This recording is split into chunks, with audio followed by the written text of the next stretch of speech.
Welcome back, Wasteland Wanderers. Today's confession comes from the sands of Egypt, where the pyramids stand as monuments to both ancient wisdom and corporate folly. We're diving deep into one of Vault-Tec's most disturbing experiments, the Egyptian Vault Network, where pre-war executives thought they could imprison their test subjects in tombs older than civilization itself. Let's hear what one survivor discovered in the depths beneath the pyramids and why their escape might have come too late to save anyone. They said the pyramids would stand forever. They just never mentioned we'd be the ones sealed inside them, listening to Geiger counters click in chambers where pharaohs once slept. My name doesn't matter anymore, but what I'm about to tell you does. Because 200 years after the bombs fell, I finally learned the truth about Vault Giza, and it's worse than you can imagine. I was born in the lower chambers of what pre-war tourists called the Great Pyramid of Khufu, now officially designated as Vault Giza by the rusted Vault-Tec plaques bolted over hieroglyphics. The metal looked obscene there, corporate logos stamped across stone that had stood for 5,000 years before America even existed. My Pip-Boy 3000 still displays my vault assignment, Resident 2847, Sublevel Theta, Experimental Protocol Active, whatever the hell that means in a tomb that predates the old world by millennia.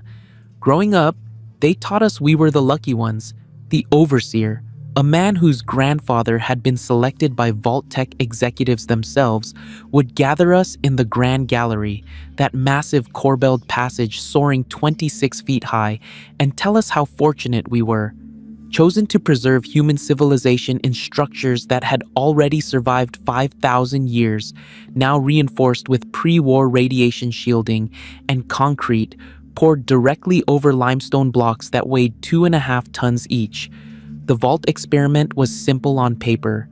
Seal 2,000 American and Egyptian citizens inside pyramid complexes converted into nuclear shelters, then observe how cultural integration under extreme duress would play out. They picked people with connections to Egypt, archaeologists, and engineers, along with Egyptian nationals who'd been working with American companies. My grandmother was one of them, a structural engineer from Cairo who'd been contracted to help retrofit the Sphinx's underground chambers into hydroponics labs. She met my American grandfather during the installation of atmospheric processors in what used to be the Queen's Chamber. What Vault-Tec didn't account for was that the ancient tomb networks ran deeper than their sensors could map, connecting pyramids across the Nile Delta through passages older than recorded history, passages that the ancient builders had sealed with such precision that modern equipment couldn't detect them. We only discovered them when Section 7 flooded in year 43, and someone noticed water draining into cracks between stones that supposedly formed a solid wall. When the bombs fell on October 23rd, 2077, I wasn't even born yet. My grandparents were mid-level engineers who'd been recruited to help convert sacred spaces into survival infrastructure. They told me stories about watching the tourists flee when the air raid sirens started, how people fought and clawed at the sealed vault doors while Vault-Tec security held them back. 2,000 made it inside, 40,000 didn't. You could still hear them screaming through the stone for 3 days after the doors sealed. My grandmother said, until the radiation sickness took them or the fires consumed what was left of Cairo. The first generation went insane from the isolation and the constant sand seeping through every seal. Despite all the pre-war technology, all the concrete and steel reinforcement, the desert found its way in. Fine particles that got into everything: food, water, lungs. People started coughing blood by year 5. That's when they started worshipping the old gods again, painting radiation symbols over ancient falcon-headed deities carved 3,000 years before Christ walked the earth. Someone spray-painted a Vault Boy mascot onto a relief of Horus and called it divine synchronicity. By the time I could walk, our vault had fractured into dynasties. The Horus clan controlled the water purification system housed in the king's chamber, surrounded by 500-year-old pink granite brought from Aswan quarries by people who didn't even have the wheel yet. The Anubis sect hoarded medical supplies in what they called the Osiris Crypt, a series of chambers Vault-Tec had carved beneath the pyramid's bedrock foundation, and the Set Brotherhood, they controlled access to the fusion reactor, built into the underground boat pit where ancient Egyptians once stored the solar bark, a ceremonial vessel meant to carry the pharaoh to the afterlife. The overseer's descendants declared themselves the new pharaohs. They wore pre-war hazmat suits, painted gold with spray cans salvaged from maintenance lockers, carrying scepters made from reinforced steel rebar pulled from collapsed vault sections. The current one, a man who called himself Ramses VII, but whose real name was Robert Walsh according to pre-war personnel records, ruled from a throne built inside the Grand Gallery.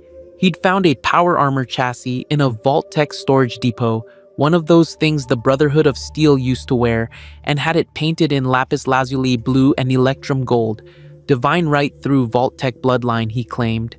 I learned to read both Arabic script on crumbling pre-war terminals and hieroglyphics carved into walls by people who never saw a nuclear bomb. Both felt equally alien and familiar, ancient languages speaking across impossible spans of time. The terminals told stories of vault construction timelines, of budget overruns and corner cutting, of Vault-Tec executives betting on which cultural group would dominate the social experiment. The hieroglyphics told stories of eternal kingdoms and gods who walked among men, of death and resurrection, and the promise that the worthy would live forever in fields of reeds. Neither promised what we got. Our vault's fusion reactor hummed constantly, a low-frequency vibration you felt in your bones more than heard. It powered lights that flickered whenever radstorms swept across the desert surface, electromagnetic pulses that played hell with pre-war electronics. The reactor's cooling system vented heat through the pyramid's air shafts, narrow passages that the ancient builders had carved for reasons archaeologists argued about for centuries. Now they glowed faint blue at night from Cherenkov radiation, making the pyramid visible from miles away across the glass desert. Every year, on opening day, they'd unseal one of the outer chambers, just long enough for us to glimpse the wasteland through gaps in the limestone, to see what 2 centuries of radiation had done to the world outside. The sand wasn't yellow anymore. It was streaked with green from the fallout, trinitite glass formations that stretched to the horizon, sharp enough to cut through boot leather. At night, the desert glowed, bioluminescent fungi growing in patterns that looked almost intentional, almost intelligent. The pyramids looked like they'd been built from frozen lightning. Raiders called themselves the Tomb Kings, descendants of vault dwellers who'd escaped decades ago, people who'd gone feral in the waste but retained enough intelligence to organize, to plan, to hate.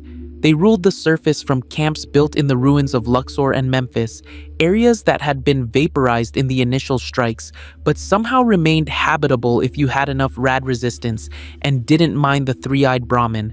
They'd discovered that the old tomb traps still worked. Pressure plates installed 4,000 years ago, combined with Vault-Tec laser grids and automated turrets, created killing floors that made raiding the vaults nearly impossible. But they tried. Oh, they tried. When I turned 18, I was assigned to the Cartouche Corps, vault security trained to defend the inner sanctums using both laser rifles powered by the fusion reactor and obsidian-tipped spears that tomb guardians had carried 3 millennia ago. The spears were ceremonial, they told us, symbolic of our duty to protect the tombs. But I'd seen what obsidian could do to a human body, volcanic glass sharper than any metal blade, and there was nothing ceremonial about the way we were taught to use them. The deepest vaults, the ones Vault-Tec built beneath the Saqqara Step Pyramid, were off-limits, marked with both danger radiation signs and 5,000-year-old curses that basically said the same thing. May the crocodile, the serpent, and the hippopotamus destroy he who disturbs this tomb. Then, beneath it, in smaller English text, authorized personnel only, Section 9 clearance required, lethal force authorized. Ancient and modern threats, written one above the other. Rumor was that Vault-Tec had stored something down there before the bombs fell. Either pre-war experimental weapons or samples of the forced evolutionary virus they'd been testing in America. the stuff that created super mutants and God knows what else. The rumors intensified after year 70 when a scavenger team broke through a collapsed passage and found steel doors marked with biohazard symbols, sealed with locks that required both a keycard and a handprint scan. No one in the vault had that level of clearance, not even the new pharaoh. The new pharaoh controlled the only working surface elevator, though. Buried inside the Sphinx's chest cavity, a massive industrial lift that Vault-Tec had installed to transport materials during construction. It could carry entire caravans up from the vault levels to trade with surface settlements, moving silently on magnetic rails through a shaft lined with pre-war steel. Ramses VII used it to maintain his monopoly on trade, charging exorbitant fees to anyone who wanted access to surface markets. Trade caravans brought strange goods, Nuka-Cola bottles filled with purified Nile water, irradiated to hell but drinkable if you had enough rad away in your system.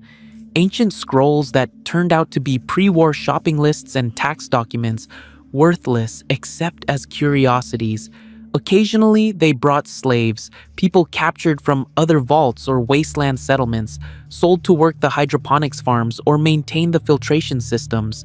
The new pharaoh claimed it was just like the old kingdom, that slavery was part of Egyptian tradition, conveniently ignoring that his own ancestors had outlawed the practice over a century before the bombs fell.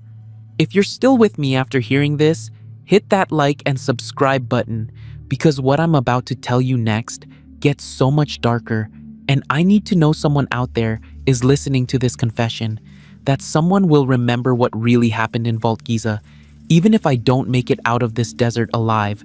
The Brotherhood of Steel had a chapter here once. They called themselves the Crimson Scarabs, wore Egyptian motifs on their power armor, ankhs and scarabs painted in red alongside the Brotherhood's gear and sword insignia. They'd arrived about 60 years before I was born, chasing rumors of pre-war military technology hidden in the tombs. The new pharaoh at the time, Ramses IV, had made a deal with them, access to the sealed sections in exchange for protection against the Tomb King's raiders. For 20 years it worked. The Brotherhood brought discipline and firepower, their laser rifles and power armor turning back raiding parties that had plagued the vaults for decades. Then, one day, they just disappeared. All of them. 40 Brotherhood knights and scribes, gone without a trace into the western desert. The official story was that they'd followed leads about some kind of technological cache, an old-world military installation that supposedly held experimental weapons. But I'd heard other stories whispered in the dark passages of sub-level Theta, stories about what the Brotherhood had found in the sealed sections, about why they'd left so suddenly, about the look of absolute terror on their paladin's face when he'd emerged from Section 9 clearance areas. Nobody talked about it openly, but everybody knew. The Brotherhood had seen something down there, something that made hardened veterans in power armor flee into the wasteland rather than spend another night inside the pyramid. Every full moon, rad scorpions the size of automobiles would emerge from the desert, descendants of the sacred scarabs that once crawled through these tombs, North American emperor scorpions that had been popular pets before the war. Radiation and the forced evolutionary virus had transformed them into armored nightmares, 8 feet long with stingers that dripped radioactive venom, glowing faint green in the darkness. They'd tunnel up through the sand, bursting from the ground without warning, their chitinous plates thick enough to deflect small arms fire. The first time I saw one, I was on perimeter patrol with the Cartouche Corps. It erupted from a dune 50 yards away, mandibles clicking, that massive tail curled over its back like a question mark written in chitin and death. My partner fired his laser rifle, the beam scorching a line across its carapace that barely slowed it down. These things were survivors, evolved specifically for the wasteland, faster and more aggressive than their pre-war ancestors. We only survived because it got distracted by a two-headed Brahmin that wandered too close to its territory. The vault's agriculture section was built in the Valley of the Kings, underground chambers where pharaohs had been buried for centuries during the New Kingdom period. Vault-Tec had cleared out the mummies, the golden artifacts, everything of value and installed ultraviolet lamps and irrigation systems.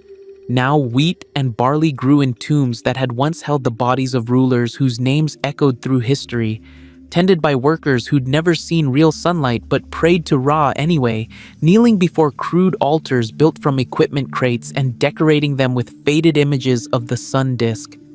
I worked a shift there once, temporary assignment when the regular crew came down with radiation sickness from a leak in Section 12. Walking through those chambers, past walls still covered in hieroglyphics depicting the journey to the afterlife, while fluorescent grow lights hummed overhead and drip irrigation systems hissed. The disconnect was surreal, ancient promises of eternal life carved in stone, surrounded by the desperate attempts of modern people just trying to survive another day. Pre-war. Holotapes recovered from collapsed sections revealed the truth Vault-Tec had hidden from the original inhabitants. I found one in a damaged terminal, the audio corrupted but still comprehensible. A woman's voice, crisp and professional, recorded 3 months before the bombs fell. She was a Vault-Tec executive named Barbara Howard, discussing the Egyptian vault experiment with what sounded like other corporate representatives. We're betting that mixing ancient cultural sites with atomic age technology will create psychologically resilient survivor populations, she said, her tone suggesting she was reading from notes. The psychological anchoring to historical permanence should counteract the trauma of nuclear war. These people will wake up every day surrounded by proof that civilizations can endure for millennia. It should make them more compliant, more willing to follow authority, more resistant to the despair that's crippled other vault populations. Another voice, male, uncertain. What about the religious aspect? We're putting people inside sacred spaces, structures that millions have worshipped for thousands of years. Howard's laugh was cold. That's the point. We want them to develop quasi-religious attachments to vault authority. The pharaohs ruled as living gods for 3,000 years. If our overseers can tap into that psychological framework, we'll have created the perfect hierarchical society. No rebellion, no dissent, just generations of obedient citizens who believe their leaders have divine mandate. They were wrong. What they created were people who remembered both the age of pharaohs and the age of Adams, trapped between worship of ancient gods and the cold logic of pre-war science. Neither worldview could explain the horror of what had happened, the incomprehensible destruction of nuclear war, the mutations and madness that followed. So people created new myths, new gods, blending the old and the new into something that made survival bearable even if it didn't make sense. When I finally escaped through a collapsed outer wall during a rad storm, I expected to find nothing but death outside. The electromagnetic pulse from the storm disabled the vault door sensors for 47 seconds, just long enough for me to slip through a maintenance passage that had been partially excavated by raiders years ago. The sand was like broken glass beneath my boots, each step crunching through centuries of accumulated radiation fallout mixed with wind-blown desert. But the surface wasteland wasn't empty. It was full of ghoul mummies, people who'd been buried in the old ways before the war, then woke up after the radiation seeped into their tombs. They shambled through the ruins of the Egyptian museum, their wrappings falling away to reveal necrotic flesh that glowed green in the darkness, speaking Arabic so ancient even our vault scholars couldn't understand it. Pre-Islamic, maybe even older languages that had died out before the Ptolemaic period. Whatever the radiation had done to preserve their bodies, it had also preserved something of their minds, fragmented memories of civilizations that had crumbled to dust 3,000 years before America existed. I watched one of them from a collapsed colonnade, an old woman whose wrappings hung in tatters around radiation-scorched skin. She was singing, a melody I'd never heard but somehow recognized, the cadence and rhythm matching hymns carved on tomb walls. She was praising Osiris, Lord of the Dead, asking him to guide her back to the fields of reeds, the Egyptian afterlife. But she was already dead, had been dead for probably 4,000 years, and the radiation had brought her back into a world that had nothing left to offer her except more suffering. The Nile itself had become a river of sludge, thick with radiation and industrial runoff from pre-war factories. But it was still flowing after 200 years, still the lifeline of the wasteland, still following the same course it had carved through the desert when the pyramids were new. Wastelanders had built settlements along its banks, mud brick towns that looked almost medieval, trading in bottle caps and ancient artifacts with equal value. They'd learned which sections of the river were safe to drink from and which would kill you in hours, passed down through generations of trial and fatal error. New settlements were rising. I'd heard about them from traders who came to the vault, stories about Alexandria being rebuilt on the ruins of the old city, mud brick houses constructed from radioactive rubble, slave markets operating in the shadow of collapsed skyscrapers, merchants selling everything from pre-war technology to human flesh. The descriptions made it sound like stepping backward through time, like the nuclear war had reset civilization to some earlier state, forcing people to rebuild from scratch using whatever materials and knowledge they could scavenge. And everywhere, the pyramids stood, some sealed tight like Vault Giza, others cracked open and leaking radiation, all of them containing secrets that predated the bombs and would outlast whatever came next. I could see them from my position in the ruins, massive geometric shapes against the green-tinged sky, illuminated by bioluminescent clouds that rolled across the wasteland like waves of diseased light. They looked eternal, indestructible, exactly what Vault-Tec had counted on.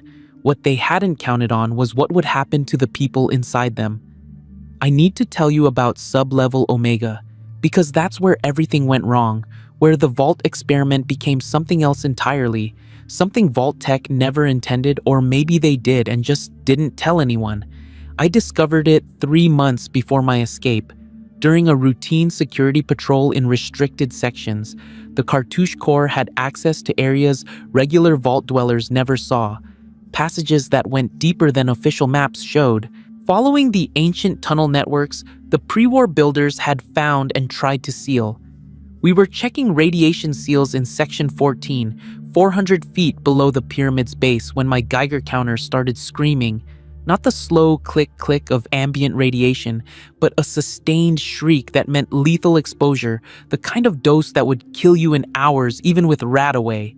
My partner, a man named Ahmed, whose family had been in the vault since the doors sealed, wanted to turn back immediately, but I'd noticed something, a pattern in the walls that didn't match the rest of the vault's construction.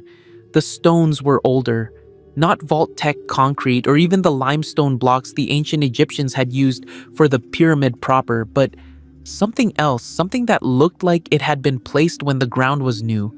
Basalt maybe, or some kind of metamorphic rock I didn't recognize, carved with symbols that weren't hieroglyphics or any writing system I'd ever seen. Geometric patterns that hurt to look at too long, that seemed to shift and writhe in my peripheral vision. Ahmed was screaming at me to leave, his own Geiger counter adding its shriek to mine, but I kept moving forward. Something was wrong about this place, wrong in a way that went beyond radiation or structural instability. The air felt thick, resistant, like trying to walk through water, and there was a sound, barely audible beneath the Geiger counters, a rhythmic pulse that matched my heartbeat exactly. Then I saw the door. Steel, like the biohazard doors the scavenger team had found decades ago, but covered in those same geometric patterns, etched so deeply into the metal that they looked like they'd been there longer than the steel itself. And above the door, bolted to the ancient stone, a placard that made my blood run cold. Vault-Tec Special Projects Division, Artifact Containment and Study, Authorization Level Omega required, lethal force authorized against unauthorized personnel. By order of Barbara Howard, Executive Vice President, the same woman from the holotape, the one who'd designed the Egyptian Vault experiment, who'd talked about creating psychologically resilient populations and using ancient religious frameworks to ensure compliance. She'd built something down here, something that required the highest security clearance Vault-Tec had, something that generated enough radiation to kill anyone who got too close. I should have left. Ahmed was already gone, fled back up the passage the moment he'd seen that radiation reading. But I'd spent my entire life in those tombs, 18 years of being told what I could and couldn't know, of watching the new pharaoh hoard power while people died from ration medicine and recycled air. I was done following orders, done accepting the official story. The door wasn't locked, or rather, the locks had failed, corroded by 2 centuries of moisture and radiation. It took all my strength to pull it open. Ancient, hinges screaming in protest, and then I was through, into sub-level Omega, into the place Vault-Tec had built beneath the oldest pyramid on Earth. What I found there changed everything I thought I knew about the vaults, about the war, about what Vault-Tec had really been trying to accomplish.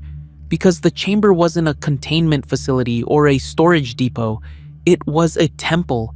And the thing they'd been studying, the artifact that generated all that radiation, it was alive. Think about this. If you found a door like that in your vault, a door your leaders had hidden for 200 years, would you open it? Would you risk everything to know the truth, or would you walk away and let the lie continue? Leave your thoughts in the comments. If this story has kept you listening this far and you want more of these dark confessions from the Wasteland, hit that like button. It really motivates me to create similar Fallout lores, to keep digging through the ruins of the old world and bringing back the stories no one else wants to tell. Because what I'm about to describe next, what I saw in that chamber, it's the kind of truth that gets people killed. And I need to know someone will remember it if I don't make it out of this desert. The chamber was circular, maybe 50 feet across, carved from solid bedrock in a style that matched nothing I'd ever seen in the vault or in the ancient Egyptian sections. The walls were smooth, impossibly smooth, like they'd been melted rather than cut, and in the center, suspended in some kind of stasis field that crackled with blue-white energy, was an object that shouldn't exist. It looked like a sarcophagus at first glance, golden and ornate, covered in hieroglyphics that seemed to move when I wasn't looking directly at them. But as my eyes adjusted to the radiation haze and the pulsing light from the stasis field, I realized it wasn't Egyptian at all. The proportions were wrong, the symbols only superficially similar to hieroglyphics, like someone had tried to imitate them without understanding what they meant. And the material, what I'd thought was gold, it wasn't any metal I recognized. It absorbed light rather than reflecting it, creating an absence in the air around it, a void that my mind struggled to process. Around the suspended sarcophagus, Vault-Tec had installed a ring of equipment, monitoring stations, their screens still flickering with data after 200 years, powered by the same stasis field that held the artifact.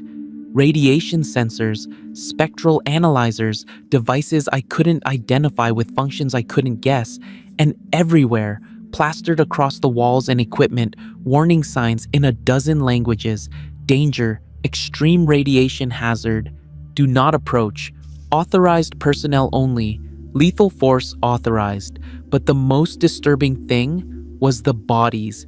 3 of them, Vault-Tec scientists still wearing their lab coats, slumped over terminals or collapsed on the floor. They'd been dead for 2 centuries, mummified by the dry air and the radiation, their skin pulled tight over skulls, frozen in expressions of absolute terror. Whatever had killed them, it hadn't been quick or painless. One of them had clawed his own eyes out, bloody tracks still visible on his desiccated face. I approached the nearest terminal, keeping my distance from the stasis field, my Geiger counter's shriek reaching a pitch that made my teeth ache.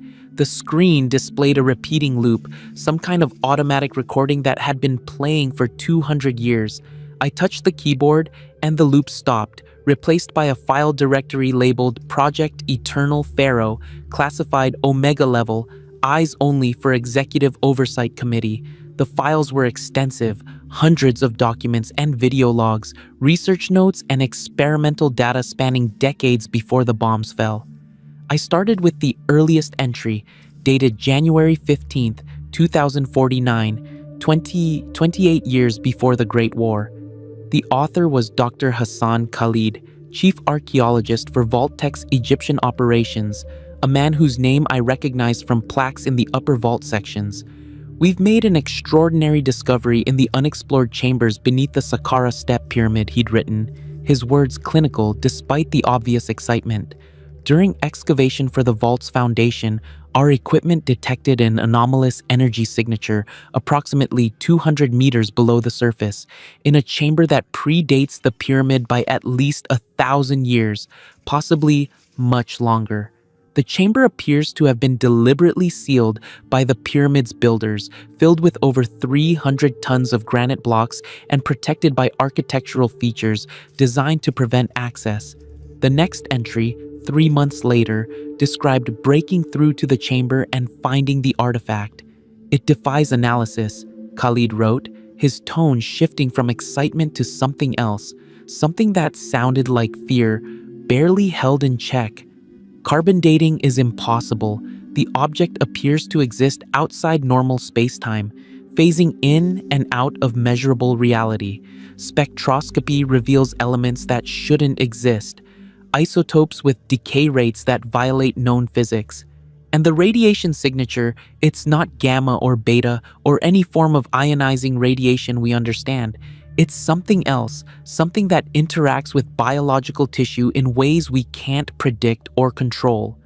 Vault-Tec had immediately classified the discovery at the highest level, moving it to a specially constructed containment facility beneath what would become Vault Giza. They'd brought in specialists from across their organization, scientists who'd worked on other classified projects, things with names like Garden of Eden Creation Kit and Forced Evolutionary Virus, and others that were just alphanumeric designations, and they'd started experimenting. The video logs were worse than the written reports. I watched Dr. Khalid, a tired-looking man in his 50s, describe exposing test subjects to low-level emissions from the artifact. Rats at first, then dogs, then primates. The results were consistent: rapid cellular mutation, accelerated healing, enhanced cognitive function, and then always a complete psychological breakdown followed by death. The subjects would become increasingly aggressive, displaying behaviors that Khalid described as almost religious in nature, prostrating themselves before the artifact, speaking in languages they'd never learned, languages that didn't match any known human tongue. "We believe the artifact is exerting some form of psychic influence," Khalid said in a log dated 6 months before the war. He looked decades older than in the earlier videos, his hair gone white, his hands trembling visibly. The test subjects aren't just mutating physically, they're being rewritten at a fundamental level, their consciousness overwritten by something else, something ancient and utterly alien to human experience. 3 of my research assistants have requested transfers off the project. I've recommended psychiatric evaluation for all of them, including myself. But Vault-Tec didn't shut down the research. They accelerated it. Barbara Howard herself appeared in the later logs, that same cold professional voice from the holotape I'd found earlier.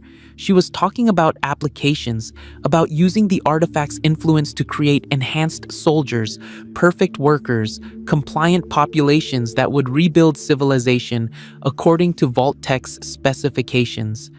The Egyptian vault experiment wasn't just about studying cultural integration. It was about exposing an entire population to long-term low-level emissions from the artifact, seeing what effect it would have over generations. We've modified the vault's ventilation system to circulate air from sub-level Omega throughout the entire complex, Howard said in a video dated 1 week before the bombs fell.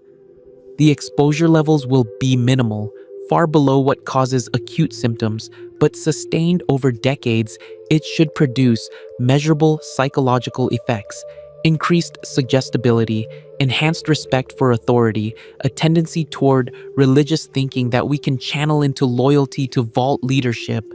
We're creating the foundation for a new civilization, one that will emerge from these tombs ready to worship the new pharaohs of the atomic age. I felt sick, nauseous in a way that had nothing to do with the radiation. Every headache, every strange dream, every inexplicable impulse to obey the overseer, to accept the hierarchy, to believe in the divine right of the new pharaoh, it wasn't natural. It was this thing, this artifact, slowly rewriting our minds over the course of 2 centuries. We'd been lab rats this entire time, test subjects in an experiment we never consented to, our thoughts and beliefs shaped by something that predated human civilization. The final log was Dr. Khalid, recorded on October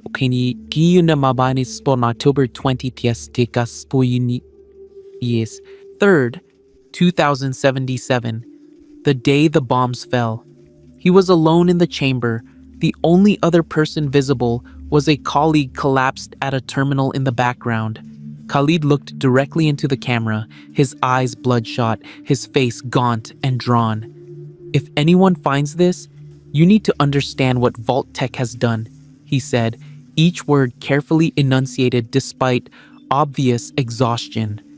"The artifact isn't a weapon or a tool or a power source. It's a prison.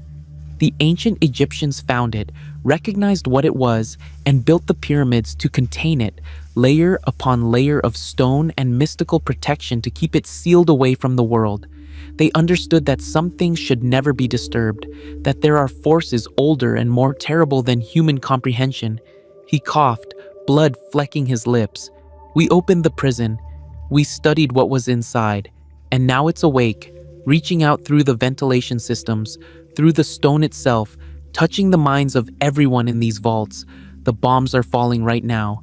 I can feel the building shaking. Civilization is ending, and Vault-Tec's last act was to ensure that whatever emerges from these tombs won't be entirely human anymore. Will be something else, something that serves the will of whatever's been sleeping beneath the pyramids for thousands of years." The video cut off. The terminal displayed a final line of text: "Containment failure imminent. Stasis field at 37%. Estimated time to complete failure, 6 months. May God forgive us for what we've unleashed." That was 200 years ago. The stasis field was still holding, barely, flickering and sparking with unstable energy. But the sarcophagus was different from the images in the research logs. The surface was changing, patterns shifting and flowing like liquid metal. And there were cracks now, hairline fractures leaking light that wasn't light, darkness that wasn't darkness, something my brain couldn't properly process. It was waking up. Whatever the ancient Egyptians had imprisoned, whatever Vault-Tec had studied and tried to weaponize, it was breaking free. And when the stasis field finally failed, when that thing emerged from its prison, I had the terrible certainty that the nuclear war would seem like a mercy compared to what came next. I heard footsteps in the passage behind me, boots on stone, multiple people moving fast, the cartouche corps, probably alerted by Ahmed, coming to drag me back to the upper levels, to silence me before I could tell anyone what I'd found. The new pharaoh couldn't let this information spread, couldn't let the vault dwellers know that their gods and rulers were nothing but puppets dancing to the tune of something ancient and inhuman. I grabbed what data crystals I could from the terminals, shoving them into my jumpsuit pockets, and ran. Not back toward the footsteps, toward certain capture and probable execution, but deeper into the chamber, toward a passage I'd spotted on the far side, one that the Vault-Tec researchers must have used for emergency evacuation. The Geiger counter was screaming loud enough to deafen me now. The radiation levels in this section would kill me in hours, but I'd rather die from radiation than let them bury the truth again. The passage was narrow, barely wide enough for one person, carved through solid bedrock and descending at a steep angle. I ran blind in the darkness, one hand on the wall for guidance, my Pip-Boy's light casting crazy shadows that seemed to move with purpose and intelligence. Behind me I heard shouts, orders being called out, the whine of laser rifles powering up. They were following, but the passage was too narrow for them to fire effectively, and I had a head start. The passage opened suddenly into another chamber, smaller than the artifact containment room, but no less disturbing. This one was full of equipment that looked more medical than scientific: examination tables and surgical tools and racks of syringes filled with luminescent fluid, and on the walls, photographs, dozens of them, showing vault dwellers at various stages of what the labels called enhanced integration protocols. People I recognized, elders of the vault who died years ago, their eyes glazed and empty, wounds on their scalps showing where electrodes had been implanted.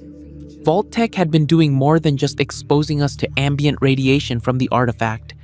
They'd been actively experimenting on vault leadership, on the people who would shape policy and culture, ensuring that the most influential members of the community were the most thoroughly compromised. The new pharaohs weren't chosen by divine mandate or Vault-Tec bloodline. They were selected based on their susceptibility to the artifact's influence, their willingness to serve something older than humanity. Have you ever questioned authority in your own vault? Ever wondered why certain families always end up in power? Why some people seem almost supernaturally persuasive? Maybe you should start looking for hidden chambers, for the experiments your leaders don't want you to know about. The truth might be worse than you imagine, but isn't knowing better than living a lie? I found an exit, a maintenance shaft that led up toward the surface, bypassing the main vault sections entirely.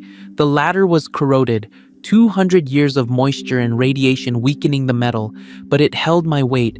I climbed in darkness, the sounds of pursuit fading below me, my Geiger counter slowly decreasing from lethal to merely dangerous levels. When I finally reached the surface, pulling myself through a rusted grate into the green-tinged night of the Wasteland, I was a different person than the one who'd entered sub-level Omega hours earlier. I knew the truth now, the terrible secret that Vault-Tec had buried beneath the pyramids, and I knew that I couldn't go back, couldn't return to the false comfort of the vault, couldn't pretend that everything was normal when nothing had ever been normal at all.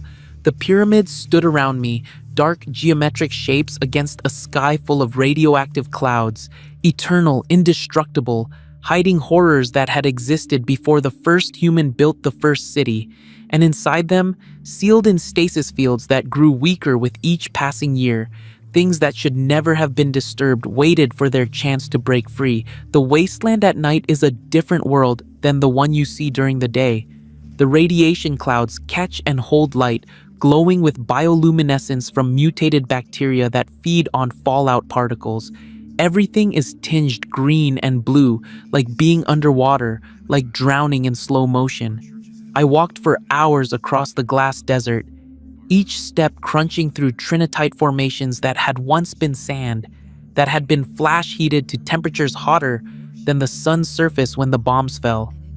I wasn't alone. The ghoul mummies followed me at a distance, shambling figures that seemed drawn to living humans, not with hunger or aggression, but with something else, something that looked almost like hope. They'd call out in their ancient dialects, asking questions I couldn't understand, reaching toward me with desiccated hands wrapped in rotting linen. I avoided them when I could, but there were so many, emerging from tombs and ruins like the desert itself was vomiting up its dead. On the second night, I encountered a caravan from New Alexandria. 6 people, heavily armed, leading 3 Brahmin loaded with salvage and trade goods. They saw my vault jumpsuit and laser rifle and knew immediately where I'd come from. The leader, a woman with radiation scars covering half her face and eyes that had seen too much, offered me water from a Nuka-Cola bottle and asked what I was running from. I told her everything about sub-level Omega, about the artifact, about Vault-Tec's experiments and the things sleeping beneath the pyramids. She listened without interrupting, her scarred face expressionless, and when I finished, she was quiet for a long time. Finally, she spoke. "There are other vaults," she said, her voice rough from years of breathing irradiated air. "Dozens of them scattered across what used to be Egypt, built into temples and monuments, hidden beneath the sand. We've opened 3 of them, scavenged what we could before the radiation or the traps or the things inside drove us out. Every single one had a chamber like you described, a containment facility, an artifact that didn't belong to any human civilization. Vault-Tec wasn't studying Egyptian history, they were studying something that predated Egypt, something that the ancients found and tried to seal away. She pulled out a map, pre-war paper protected in a plastic sleeve, marked with dozens of locations. The pyramids at Giza, Saqqara, Dashur, all of them. The temples at Luxor, Karnak, Abu Simbel, even the Sphinx. That thing is hollow, did you know that? Full of chambers that Vault-Tec converted into containment facilities.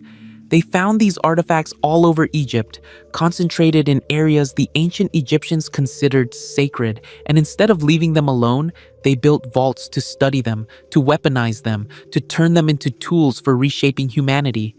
How many have failed? I asked, thinking about Dr. Khalid's warning, about the stasis field at 37% and dropping. Her expression darkened. 7 that we know of. When the containment fails, everyone within 10 miles starts changing. Not like ghouls or super mutants, something different, something that makes people forget they're human. They start speaking in languages that hurt to hear, building structures that follow geometries that shouldn't exist in 3-dimensional space, worshipping things that don't have names we can pronounce. We call them the changed ones. And we avoid their territories because once you get too close, once you hear them singing their hymns, you don't come back as yourself. She traced a circle on the map around the Giza plateau. Your vault is going to fail soon, the way you described that stasis field. When it does, everyone inside will change, and then the thing they were containing will be free to do whatever it was trying to do before the ancient Egyptians imprisoned it. Could be months, could be years, but it's coming, and there's nothing anyone can do to stop it. I thought about everyone still in Vault Giza, about the people I'd grown up with, the friends and family who had no idea what was waiting for them in the depths. The new pharaoh had known, or at least suspected. That's why Sublevel Omega was so heavily restricted, why the Crimson Scarabs had fled, why Vault-Tec's experiments had been classified at the highest levels. The leadership had been protecting themselves, planning their own escape routes, while condemning everyone else to transformation or death. We need to evacuate the vault, I said. Get everyone out before the containment fails completely. The caravan leader shook her head. Won't work. We've tried with other vaults, warning people, showing them evidence, offering them refuge in surface settlements. Most won't leave. They've been breathing that artifact radiation their whole lives. It's already changed them enough that they can't conceive of abandoning the structure, can't imagine life without the pyramid.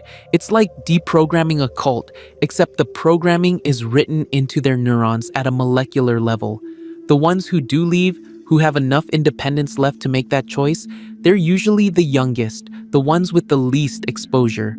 She handed me a water bottle, real purified water, not the irradiated sludge from the Nile. Best thing you can do is head west, past the rad zones, find a settlement far enough from the artifact sites that you can think clearly. New Cairo is relatively clean, built on ruins that were never sacred, never used for Vault-Tech's projects. People there are mostly normal, descendants of vault dwellers and wastelanders who escaped the influence. It's not much, but it's better than what's coming for the pyramid vaults. I traveled with the caravan for 3 days, learning about the world that had emerged from the atomic fire. The Nile Delta was a patchwork of territories, each controlled by different factions with different ideologies and levels of mutation. The Tomb Kings in the south, feral descendants of escaped vault dwellers who'd gone completely native, worshipping the artifacts directly and raiding settlements for sacrifices. The scarab merchants in Alexandria, pragmatic traders who dealt in pre-war technology and human labor with equal indifference. The children of Adam along the coast, radiation worshippers who saw the nuclear holocaust as divine judgment, and the artifacts as angels of their radioactive god. And everywhere, the changed ones, spreading slowly from failed containment sites, converting or consuming anyone who got too close. They built their impossible structures in the ruins of ancient cities, sang their reality, bending hymns in the darkness, and waited for more of their kind to awaken. The caravan gave them wide berth, detouring around entire regions that had fallen under their influence, areas where the laws of physics seemed negotiable and human consciousness became fluid and malleable. On the fourth day, we were attacked by a rad scorpion pack. 8 of them, each the size of a pre-war automobile, their carapaces glowing faint green from absorbed radiation. They came at us from downwind, bursting from the sand in a coordinated assault that spoke of intelligence far beyond normal predator behavior. The caravan guards opened fire immediately, laser weapons cutting through the night, superheated chitin filling the air with a smell like burning plastic. I killed my first rad scorpion that night, putting a sustained beam through the soft tissue between its head and thorax, watching it collapse in a heap of twitching legs and leaking ichor. The venom sac was intact, the size of a human head, filled with luminescent poison that could drop a Brahmin in seconds. The caravan leader harvested it carefully, explaining that processed raid scorpion venom sold for a fortune in the surface markets, used for everything from medicine to recreational drugs to industrial solvents. We lost one person in the attack, a young man who'd taken a stinger through the chest, the venom causing his organs to liquefy before anyone could administer an antidote. They buried him in the sand with minimal ceremony, marking the grave with his rifle driven butt first into the ground. Death was common enough in the Wasteland that elaborate funerals were a luxury few could afford. You mourned quickly and moved on, because stopping too long in one place meant attracting predators or raiders, or worse. New Cairo appeared on the 5th day, rising from the desert like a mirage that refused to disappear. Mud brick buildings mixed with pre-war concrete, solar panels cobbled together from salvaged materials, wind turbines made from aircraft parts and Brahmin bones. It was ugly and chaotic and gloriously alive.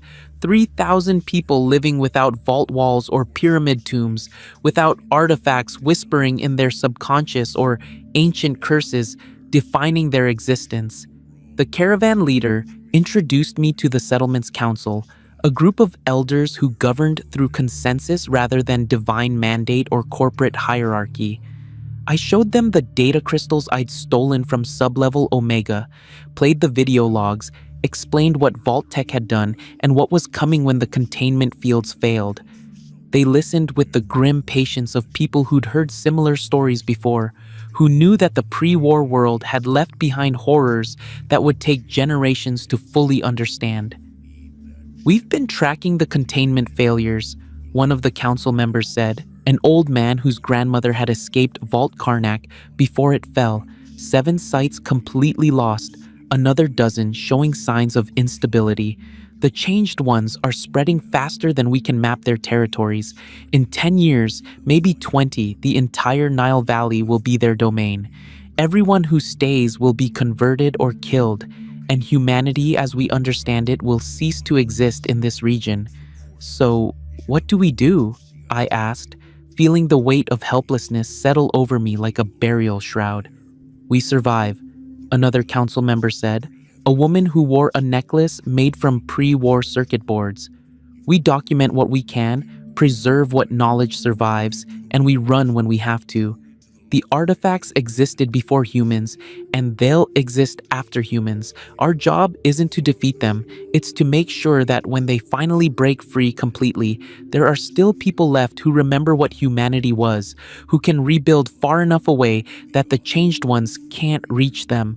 They offered me a place in New Cairo, work as a scout or guard, a chance to build a new life away from the vaults and their poisoned legacies. I accepted because what else could I do?